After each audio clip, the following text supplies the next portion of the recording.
Boa tarde a todos. Sou Fabiano Rangel. Atualmente eu estou como Head de Desenvolvimento Organizacional e Institucional na Leão Alimentos e Bebidas. Quero já aproveitar para dizer que é um prazer enorme estar aqui com vocês. Agradecer muito ao convite da Flash para estar aqui com vocês no HR Summit. E vou dividir um pouquinho com vocês aqui a nossa jornada, o nosso aprendizado,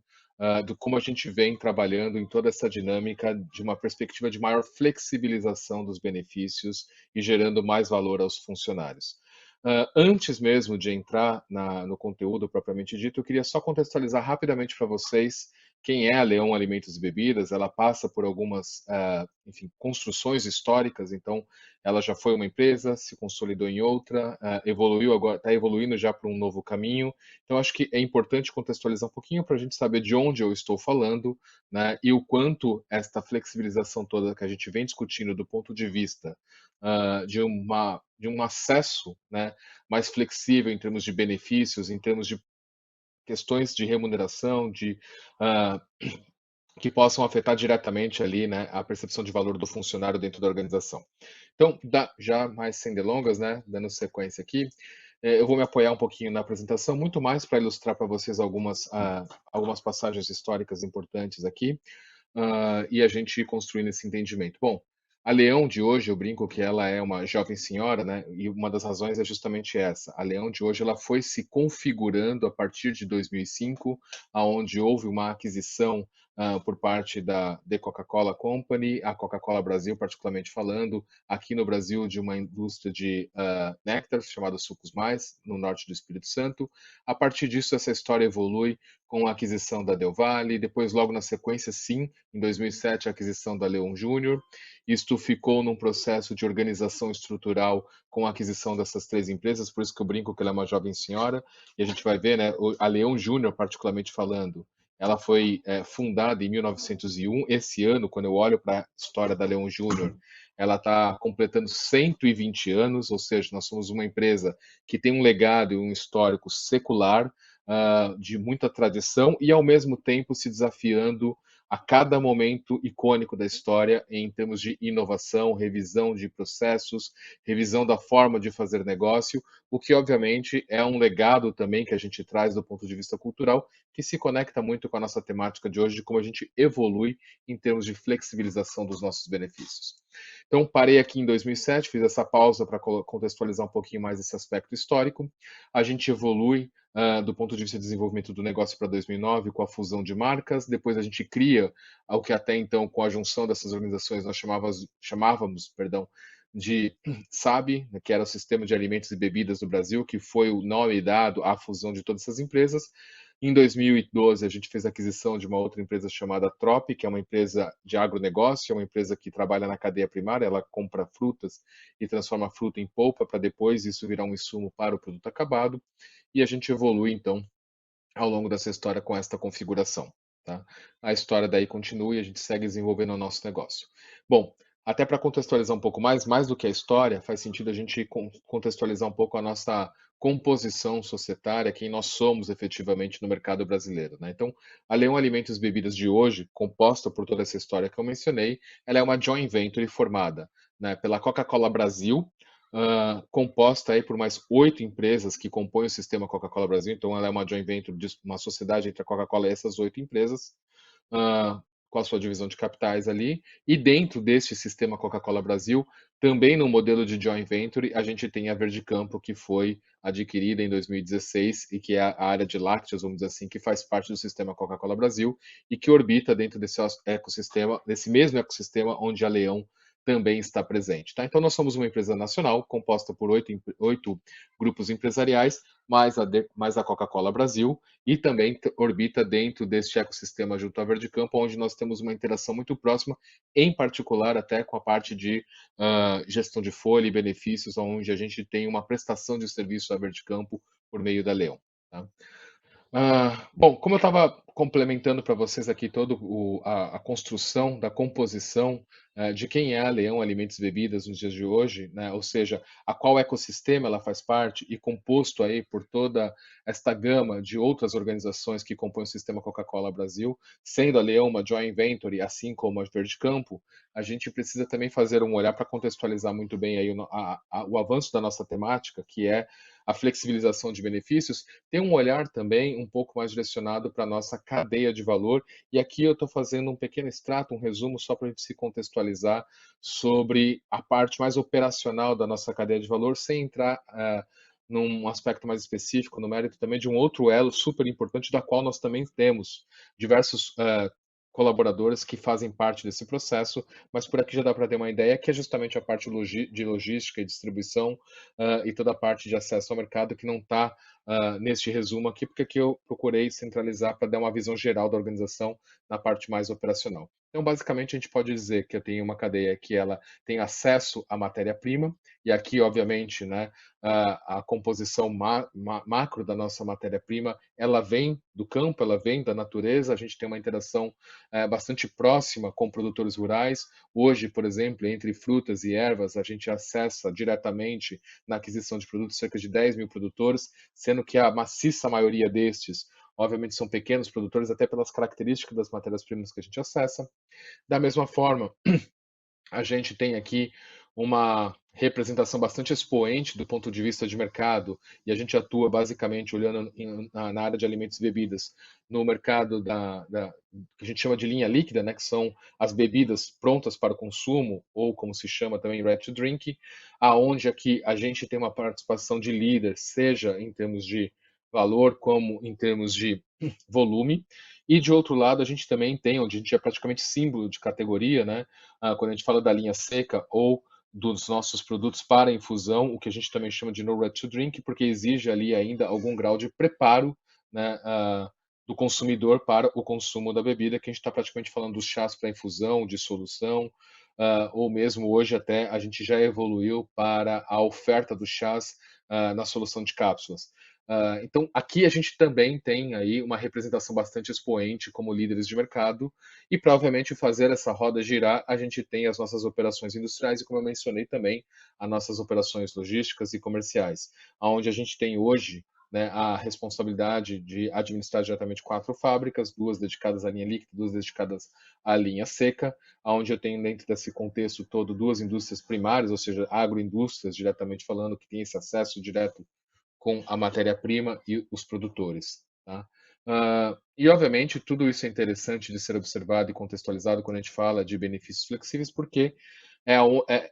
é essa turma, são os nossos colaboradores, os nossos funcionários que formam a nossa força de trabalho, que precisam estar engajados e compromissados e, sem sombra de dúvida, né, a sua remuneração, o seu total compensation, a forma como ele enxerga valor nisso, vai refletir diretamente no engajamento para os nossos desafios aí. E como uma indústria de alimentos e bebidas, nós não temos poucos, né? A gente precisa entregar um produto de alta qualidade, com a melhor segurança de alimentos. A gente tem premissas muito caras a nós, de que a gente preserva na sua totalidade, que é justamente o cuidado com a saúde e segurança das pessoas. E para que isso flua muito bem, a gente precisa ter as pessoas minimamente tendo esta percepção de valor sobre como a organização retribui na sua contraparte, que é a sua remuneração e aonde o pacote de benefícios faz parte disto. Um pano de fundo que a gente tem que nos guia muito também nessa direção, obviamente, são as nossas diretrizes de sustentabilidade, hoje mais conhecidas até como ESG, e que internamente a gente trata elas por meio desse conjunto de diretrizes que a gente chama de Plano Leão Sustentável, e a gente buscou torná-lo o mais simples possível, o mais objetivo possível, para que se tenha uma visão cada vez mais clara dos nossos funcionários, de quais são os nossos principais guias, nossos principais drivers, para que a gente consiga construir uma percepção de valor clara aos funcionários, obviamente, e todas as demais partes interessadas. Então, a gente trabalhou nesta agenda olhando basicamente os nossos principais fatores de materialidade, que se configuram entre pessoas, meio ambiente e, obviamente, por toda a relação que eu mostrei e dependência direta, interdependência direta, melhor dizendo, que a gente tem com o campo, a agricultura não podia deixar de ser um tema também representado nestas nossas diretrizes de sustentabilidade, assim como todo aspecto de governança, e aí já respondendo o famoso G do ESG, né, com princípios claros, objetivos, que nos ajudem a construir essa relação de confiança, seja com os nossos funcionários, seja com as partes interessadas com quem a gente se relaciona, por meio dos nossos processos e políticas associadas à ética e à governança da organização dentro do nosso programa de integridade. E aqui, fazendo só um destaque para aí sim já conectar mais diretamente com o nosso tema, né, no pilar pessoas, a gente tem ali um grande foco que é priorizar o bem-estar e o desenvolvimento humano dos funcionários e das comunidades onde a gente atua. E aqui, quando a gente pinça este aspecto em particular, né, inevitavelmente eu preciso evoluir para como eu entrego mais valor nessa contraprestação que cabe à empresa, obviamente, por meio da sua remuneração e benefícios. Muito bem, como eu falei, né, a gente tem toda uma evolução entre mais flexibilização dos benefícios existentes para flexibilidade em termos de escolha entre possíveis benefícios que possam ser ofertados aos funcionários. Então, agora eu vou compartilhar um pouco com vocês como a gente foi construindo esta jornada para que a gente tenha aí, de fato, a construção de uma cultura de maior flexibilidade dos nossos benefícios. Uma cultura de flexibilidade propriamente dita, para que a gente pudesse chegar, inclusive, numa maior flexibilidade dos nossos benefícios e entendendo que isto, obviamente, é parte do nosso EVP, né? Então, a gente tem uma jornada evolutiva aqui, né? Ela não está pronta, está um pouco acabada, ah, e a gente começa isso, pode não parecer tão conecto com quando a gente fala de benefícios do ponto de vista do pacote de remuneração e benefícios, mas quando eu quero criar uma cultura de maior flexibilidade para que o funcionário vá ganhando cada vez mais autonomia e protagonismo com responsabilidade, a gente entendeu que a gente precisava ir criando uma jornada. Obviamente, isso não foi pensado passo a passo desta forma. O nosso grande objetivo foi como eu vou conseguindo construir esse grau de autonomia e responsabilidade, preservando elementos básicos de uma convivência organizacional e que a nossa cultura organizacional pudesse absorver bem isso. Então a gente começa ali em 2017, mexendo muito no dress code, onde a gente criou um movimento no verão de 2017 para a gente fazer um piloto sobre isso e testar, e abrindo o dress code para os homens em particular, né, nos ambientes administrativos, que a gente chamou de bermudice, aonde os homens foram estimulados a irem trabalhar de bermuda. Isto rompeu uma série de paradigmas e logo na sequência a gente criou também uma outra dinâmica para quebrar um outro paradigma e entender que a gente poderia ter um ambiente de trabalho responsável e flexível, né? E aí uma das outras alternativas que a gente trabalhou nessa dinâmica para romper um pouco foi justamente os toaletes unissex. E isso também nos ajudou a ganhar muito mais eficiência na ocupação desses espaços, principalmente em alguns horários chaves, como pós-almoço, onde a gente tinha fila de espera, e quando você amplia todos os toaletes, onde você não tem mais a necessidade de um feminino e um masculino, em que um pode estar ocupado e o outro não, você dá muito mais vazão, muito mais eficiência no uso, né? Então também teve uma flexibilidade que também trouxe esse ganho e, obviamente, precisou ser quebrado alguns paradigmas. Em 2018, a gente partiu para o que a gente chamou de horário flexível. Então, obviamente, a gente precisou negociar isso com o sindicato, demonstrar para ele que eu não precisava mais ter aquele espelho de jornada industrial nos ambientes administrativos, isso não fazia mais sentido. A gente criou uma política em que a gente definiu um horário core ali, né, entre 11 da manhã e até 4 da tarde, e flexibilizando muito mais essas pontas, trazendo ao funcionário uma possibilidade de organizar as suas rotinas e fazer outras coisas na parte da manhã ou na parte da tarde, de acordo com a forma como ele se organizasse, que até então, pelo horário de trabalho pré-definido que a gente tinha, a gente não conseguia evoluir nisto, tá? Para que isto andasse muito bem, a gente precisou em 2018, tá? Perdão, deixa eu fazer só um ajuste. Para que a gente pudesse evoluir com um horário flexível, uma das coisas que a gente precisou mexer foi justamente na adequação regulatória, onde a gente precisou negociar com o sindicato justamente o ponto por exceção, para que eu pudesse não necessariamente ter aquela jornada pré-determinada, né? Ah, e aí a gente evolui então para 2019, aonde além do horário flexível, a gente conseguiu já ensaiar a nossa primeira política de home office, estimulando os funcionários a pelo menos uma vez por semana experimentar um dia de trabalho em casa, para que ele pudesse entender o que seria mais produtivo para ele fazer em casa e, obviamente, adequar uma rotina de vida diferente. E nesse mesmo ano, a gente aproveitou para se desafiar também e implementar o que a gente chamou de Summertime, que foi justamente no verão permitir que os funcionários, a partir de uma negociação com os seus gestores, a partir de os estímulos que a organização fosse gerada, que ele compensasse parte dos horários ao longo da semana e na sexta-feira ele conseguisse sair por volta das 14 horas e podendo aproveitar na sexta-feira o verão com muito mais liberdade, curtindo a família, os amigos, o que fosse, tá? E isto, obviamente, nos deixou muito mais preparado para enfrentar a grande prova de fogo, que foi justamente 2020, né, onde a gente teve, a partir de março, ali, o advento da pandemia, mas que eu já vinha trabalhando em toda uma dinâmica de flexibilização da jornada de trabalho, inclusive organizando os aspectos legais necessários para isso, e isso permitiu que a gente fosse para o nosso segundo ensaio de home office, já deixou de ser um ensaio, né, onde a gente praticamente entrou em trabalho remoto com 100% do time administrativo, inclusive os times administrativos que ficam nas fábricas. Tivemos que negociar, obviamente, como todos, né, em função das MPs todas, esta ampliação da jornada em trabalho remoto. Tivemos que investir em novas ferramentas de comunicação para que se viabilizasse da melhor forma possível esse trabalho remoto sem que a gente perdesse a produtividade. Mas como a gente já vinha com alguns ensaios, inclusive aprimorando algumas ferramentas de comunicação, a gente entrou nessa jornada aqui já muito mais preparado e de forma facilitada. E aí um ponto interessante, né? Lá no final de 19, a gente já tinha iniciado, entendendo os movimentos que a gente estava fazendo, toda uma discussão sobre flexibilização dos benefícios primários que a gente tinha, como o VR, VA, e até mesmo o vale combustível para algumas posições que a gente tem na Leão. Obviamente, isso estava num campo de estudo, a gente estava tentando entender como isso seria possível, olhando para a nossa realidade, para o modelo que a gente tem na organização de remuneração e benefícios, para a cultura da própria organização, onde alguns benefícios já estão bastante, assim, consolidados e cristalizados. Então, a gente estava tentando entender como faria essa mudança dentro da organização. Então, tínhamos alguns estudos engatilhados, veio a pandemia, todo mundo sendo colocado em home office, e aí, com 3, 4 meses ali, né, engano, com 2 a 3 meses, as pessoas já começaram a gerar uma demanda diferente do tipo, olha, hoje eu tenho um VR, hoje eu tenho um VA, hoje eu tenho um vale combustível, eu já não estou conseguindo perceber o mesmo valor nisso porque a minha dinâmica mudou, eu estou com saldo acumulado, eu tenho uma rede de acesso mais restrita para isso.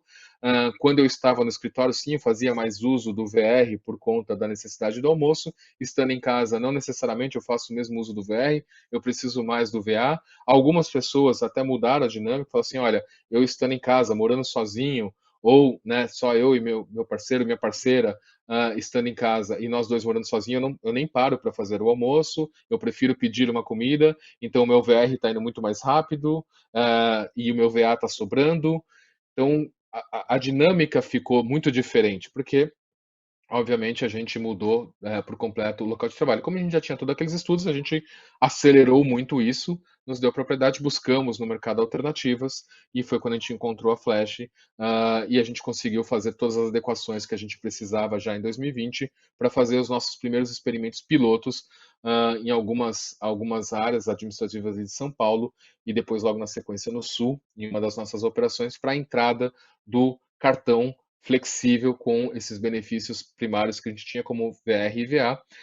e foi uma experiência muito bacana, porque a aceitação disso, obviamente, até pelo contexto, foi muito rápida, mas a gente já tinha ali toda uma cultura de flexibilização que nos ajudou. Né? Então a gente migra para 2020 já com praticamente quase toda a organização fazendo uso de uma maior flexibilidade desses benefícios primários, mas, sobretudo, a gente precisou revisitar muito a questão da nossa cultura, né? Para que a gente pudesse ir consolidando esse movimento todo que eu mencionei de construir um ambiente muito mais flexível, mas com muita responsabilidade. E para que um benefício, uma flexibilização maior dos benefícios pudesse ser percebido, então, com um valor diferente. E aqui eu não estou falando só de poder carregar mais ou menos um VR ou VA, ter os cuidados necessários de adequação regulatória sobre isso com o PAT, ter os cuidados necessários de adequação regulatória sobre os acordos coletivos de trabalho, mas principalmente trazer aqui esse protagonismo do funcionário para estas escolhas e ver como que ele se comporta diante disso e que percepção de valor ele vai ter sobre, né? a gente não teve uma unanimidade, né? A gente teve ali 2, 3% de pontos ainda a serem aprimorados pela dinâmica que as pessoas tinham, mas sim, houve ali toda uma adaptação muito mais rápida desse processo em função dessa cultura. Precisamos sim trabalhar, né, uma adaptação inclusive tecnológica, porque antes você tinha um cartão meio que analógico ali, era padrão, o cara recebia um cartão, uma senha e transitava com esse cartão para as operações dele de forma tranquila. Com a mudança que a gente fez, além da gente ter ampliado a rede por ter trabalhado com uma bandeira de amplitude maior, né, mas precisou-se também fazer uma adaptação tecnológica, porque para habilitar o cartão eu precisava baixar um aplicativo, precisava fazer essa instalação, e isso não era uma realidade tão presente na vida de muitos dos nossos funcionários, então a gente também teve que construir um processo de adaptação para isso. Então, o que eu quero reforçar aqui é que isto é uma jornada, e essa jornada já está nos apontando hoje, nesta rota de crescimento e aprendizagem para 22, aonde, obviamente, a gente tem os desafios aqui de que a gente vai ter que buscar muito mais esta cultura de protagonismo que a gente está chamando de flexibilidade com responsabilidade dos funcionários, e aí sim, muito provavelmente eu consiga evoluir para a criação de uma cesta, de um menu, por alguma metodologia que faça sentido, a partir do pacote, né, do valor disponível de benefícios para esses funcionários, com as adaptações regulatórias que eu preciso, com as adaptações de sistema e de operações que eu preciso evoluir, mas que o funcionário consiga ter esse protagonismo de escolha, essa autonomia, de uma forma que ele não vá sentir isso como um peso, e sim como um valor agregado para ele, né? Então, para isso, obviamente, a gente vai ter que construir aí opções, vai ter que buscar opções no mercado que nos entregue algumas questões básicas do que a gente precisa do ponto de vista de metodologia de sexta escolha, a gente vai ter que adaptar políticas, a gente vai ter que adaptar sistemas e a gente vai ter que, obviamente, reforçar muito esse aspecto do ponto de vista de adaptação cultural da organização para isso, para a gente evoluir, além, obviamente, de todas as adaptações normativas, mas é um caminho que a gente entende que não volta para trás, ele só vai evoluir a partir daí. Bom, gente, é isso. Espero que eu tenha contribuído de alguma forma. Fico à disposição, meus contatos vão estar à disposição para qualquer troca. Se alguém tiver alguma experiência diferente, se alguém já tiver num caminho, numa jornada um pouco mais acelerada do ponto de vista de protagonismo, também fico super à disposição para trocar e aprender, né? A gente, como eu falei de início, né? Esse caminho não estava 100% estruturado dessa forma, a gente partiu de uma premissa: como que eu vou construindo uma cultura de maior flexibilização com responsabilidade, para que em algum momento a gente chegue neste grau de flexibilização dos nossos benefícios na sua totalidade, para compor uma remuneração diferente aos funcionários, com uma percepção de valor diferente, e não só falando de remuneração e benefício, mas de um ambiente que com essa flexibilidade traga uma proposta de valor diferente ao funcionário. Fico à disposição, muito obrigado e até uma próxima oportunidade.